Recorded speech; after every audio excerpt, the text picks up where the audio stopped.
Hey everybody, so I'm going to try to answer a question here. I've been pretty busy with dad duties, so it's hard for me to get into my shed and do videos with full production value.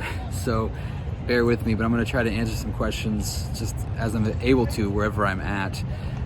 Today I wanted to address a question that had to do with opting to join the reserves, either as enlisted or going OCS. The question had to do with, is it easier to join while I'm in college and enlist and then go OCS after I graduate, or wait until I graduate and then apply for OCS at that time and not enlist?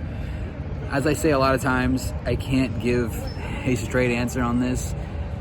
It depends on your situation, and it depends on your definition of easier, and it's going to depend on your qualifications in terms of how likely you are to get accepted into OCS.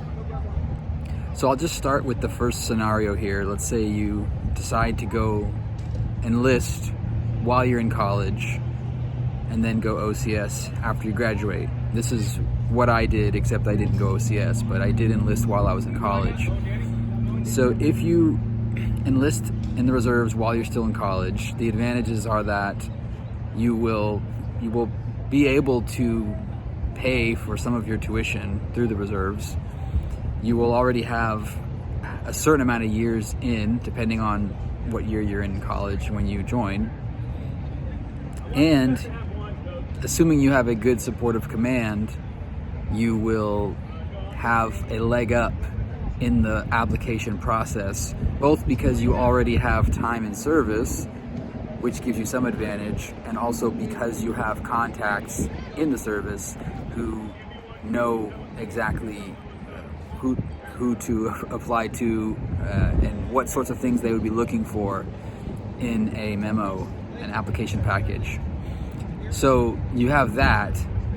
The flip side to that is you might very well find that you love what you're doing on the enlisted side and you don't love what you're seeing on the officer's side, and therefore you want to stay enlisted and not go officer. And that's totally fine too. That could be seen as an advantage or disadvantage depending on how you look at it. Perhaps you find out you don't want to go officer, and so you're like, oh, that's great, I'm glad I went enlisted first, because I didn't have to find out by being an officer that I don't want to be an officer. Okay, so that's the first scenario. So the other scenario is you go to graduate college first, and then you apply for OCS.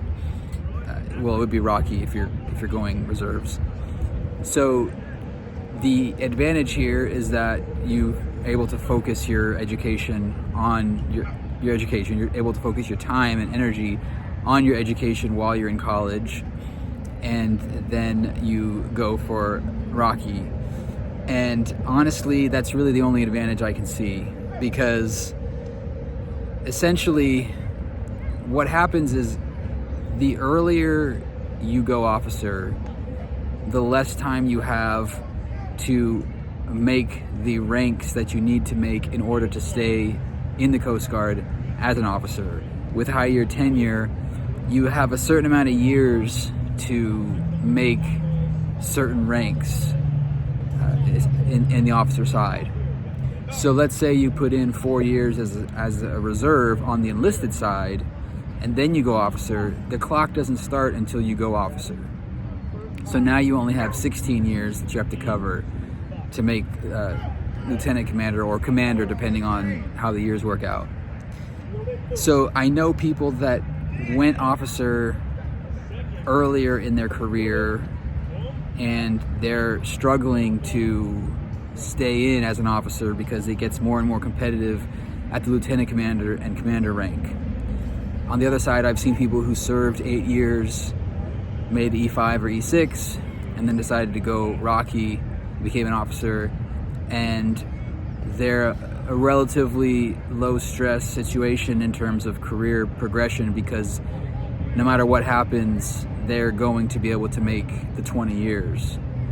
Making lieutenant junior grade and lieutenant are pretty standardized steps. There's not really much competition to making those, as long as you don't do something crazy and egregious.